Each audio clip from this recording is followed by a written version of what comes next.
So called Chanakya, कथित Chanakya, Bharatiya Janata party के चाणक्य यानी कि देश के गृह मंत्री अमित शाह, एक ऐसे चाणक्य जिनके पास ईडी है, सीबीआई है, आईटी है, तमाम एजेंसीज है और उसके बेस पे वो खुद को चाणक्य कहलवाते हैं।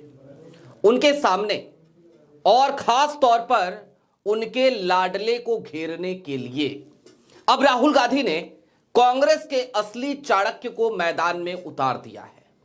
एक ऐसा चाणक्य जो भारतीय जनता पार्टी की हर रणनीति को विफल करने में माहिर है। हिमाचल में सरकार गिराना चाहती थी भारतीय जनता पार्टी, वो चाणक्य पहुंचा, उसने सरकार बचा ली। कर्नाटका में उसने भारतीय जनता पार्टी के भ्रष्टाचार पर इस तरीके से करारी चोट करी और इस तरीके की रणनीति बनाई कि कर्नाटक में कांग्रेस की वापसी हो गई। कौन है वो चाणक्य? डीके शिव कुमार। कहां उतारा है डीके शिव कुमार को और डीके शिव कुमार के साथ और किसको लगा दिया है, किसको भेज दिया है राहुल गांधी ने? सारी बातें जरा विस्तार से करेंगे क्योंकि भारतीय जनता पार्टी की सरकार चुनाव से 2 महीने पहले ही हारने के कगार पर जाकर खड़ी हो गई है। ऐसा कह लीजिए कि राहुल गांधी ने अब ये इन दो नामों का ऐलान करके आज की तारीख में स्क्रिप्ट पूरी कर दी बीजेपी की हार की। नमस्कार, मैं स्वप्निल और आप मुद्दा देख रहे हैं। दोस्तों, आगे बढ़ें उससे पहले वही छोटी सी अपील। मुद्दा इन दिनों एक गंभीर आर्थिक संकट से जूझ रहा है। एक तरफ हमारे मेन बैंक अकाउंट बीते कई महीनों से फ्रीज चल रहे हैं, तो दूसरी तरफ हमारे 2.5 साल पुराने चैनल को हमसे लंबे समय तक छीन कर रखा गया था।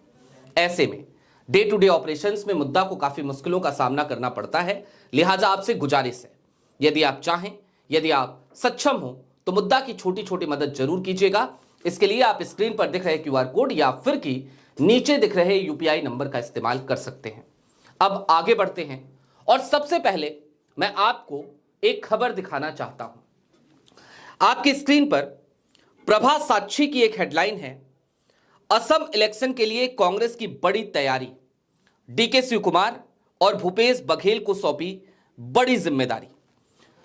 दोस्तों, असम एक ऐसा राज्य जिसको लेकर कांग्रेस इस समय बहुत ज्यादा उत्साहित है और इस उत्साह का कारण भी है। असम में जिस तरीके से हिमंता बिस्वा शर्मा की सरकार पर भ्रष्टाचार के कई आरोप लगे, खुद हिमंता बिस्वा शर्मा, उनके ऊपर लैंड स्कैम के कई आरोप लगे।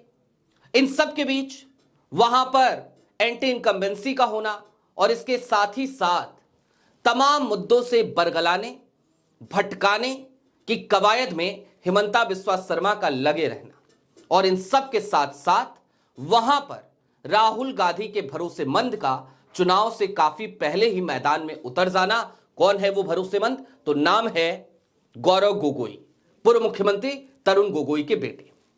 गौरव गोगोई वहां के प्रदेश अध्यक्ष हैं।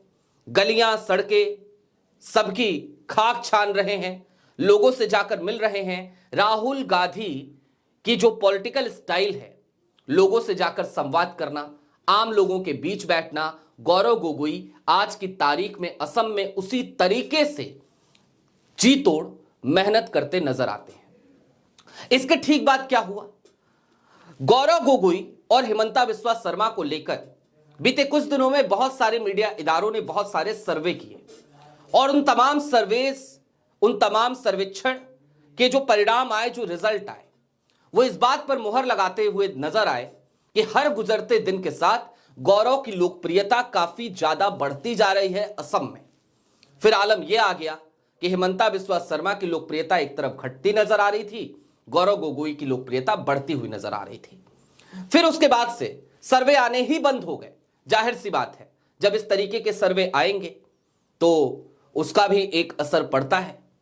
अब असम में मार्च 2026 में चुनाव है और इससे पहले एक खबर आई कि हर प्रदेश के लिए आगामी 2026 में जहां जहां चुनाव है वहां के लिए स्क्रीनिंग कमेटी का गठन कर दिया गया है। स्क्रीनिंग कमेटी का गठन हुआ और असम का जब ऐलान हुआ तो पता चला कि प्रियंका गांधी को चेयरमैन बनाया गया है, अध्यक्ष बनाया गया है असम की स्क्रीनिंग कमेटी का।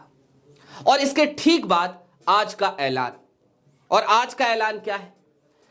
दरअसल विधानसभा चुनाव के लिए कांग्रेस ने डीके शिव कुमार, कर्नाटक के उप मुख्यमंत्री हैं, आप सब जानते होंगे, भूपेश बघेल और बंधु तिर्की को वरिष्ठ पर्यवेक्षक नियुक्त कर अपनी संगठनात्मक रणनीति को मजबूत किया है। यह नियुक्ति मैंने आपको पहले ही बताया, प्रियंका गांधी को स्क्रीनिंग कमेटी का अध्यक्ष बनाए जाने के बाद हुई है, जो असम में विपक्षी गठबंधन को एकजुट कर सत्ताधारी दल को चुनौती देने की एक सोची समझी कोशिश को दर्शाता है।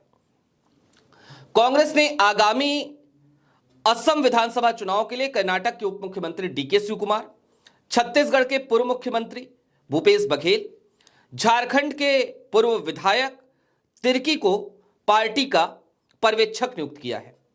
अखिल भारतीय कांग्रेस कमेटी के महासचिव केसी वेणुगोपाल ने एक बयान में इस वर्ष की पहली छमाही में चुनाव कराने वाले 5 राज्यों और केंद्र शासित प्रदेशों असम, पश्चिम बंगाल, केरल, तमिलनाडु और पुडुचेरी के लिए वरिष्ठ पर्यवेक्षकों की टीम की घोषणा की। और अब कुल मिलाकर इस बात को समझिए कि प्रियंका को असम चुनाव के लिए स्क्रीनिंग कमेटी का पहले अध्यक्ष बनाया गया। उसके बाद आज की तारीख में शिव कुमार, बघेल और तिर्की को वहां भेज दिया गया वरिष्ठ पर्यवेक्षक के तौर पर।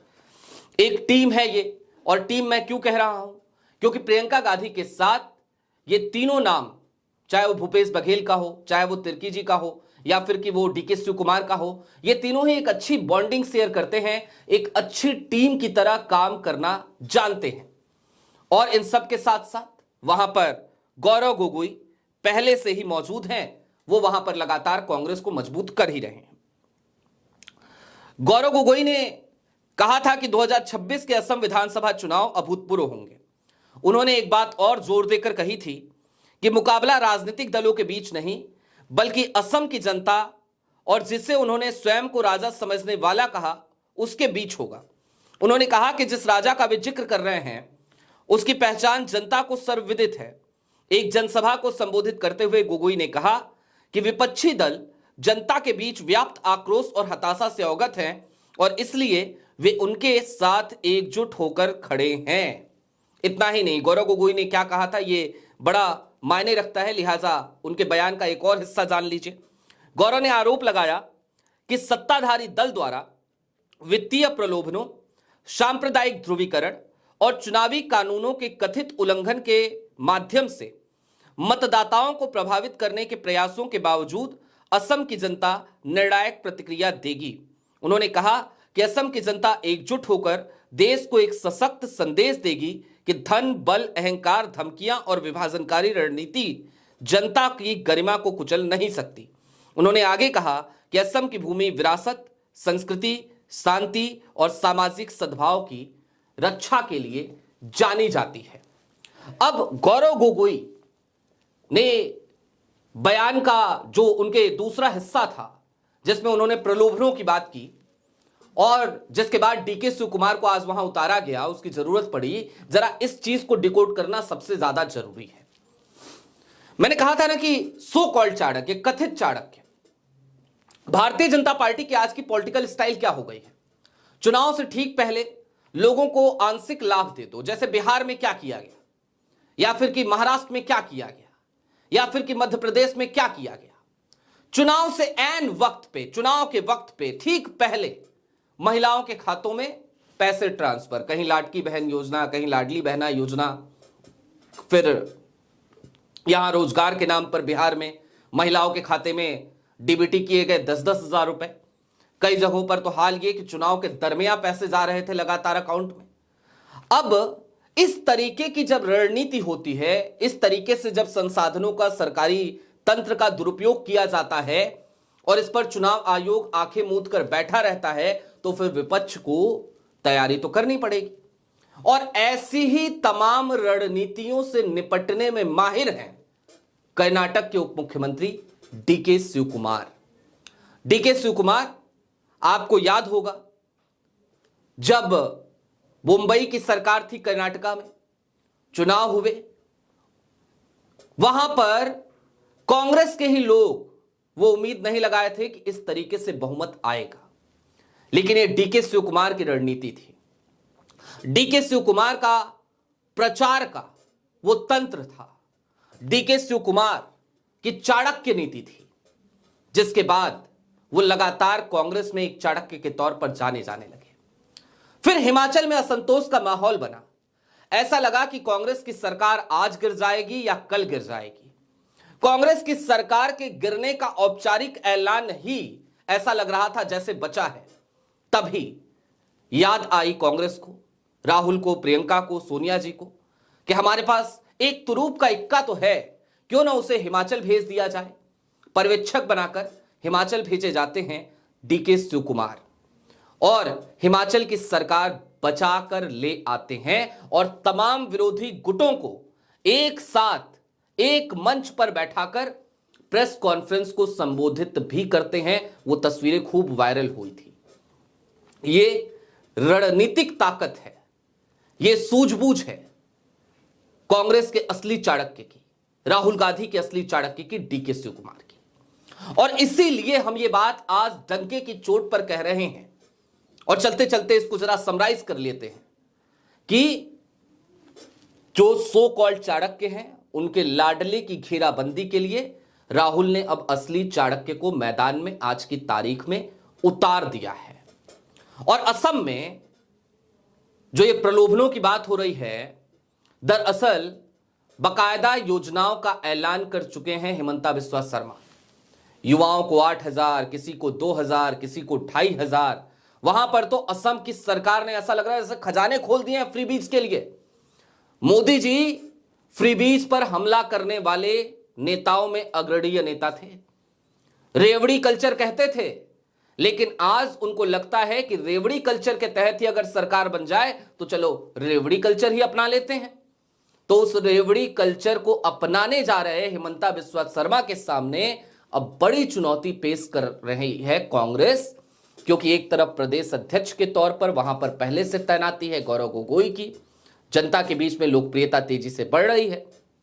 दूसरी तरफ स्क्रीनिंग कमेटी में प्रियंका गांधी चेयरमैन हैं, उसके अलावा वहां पर बकायदा इमरान मसूद भी पहुंचे हुए हैं और इन सब के इतर अब वरिष्ठ पर्यवेक्षक के तौर पर भूपेश बघेल जैसे वरिष्ठ नेता हैं, छत्तीसगढ़ के पूर्व मुख्यमंत्री हैं, शासन प्रशासन का लंबा अनुभव है और उनके साथ ही साथ राजनीति की हर बारीक चाल को डिकोड करने वाले, समझने वाले डीके शिव कुमार भी अब मैदान में राहुल गांधी की तरफ से उतारे जा चुके हैं।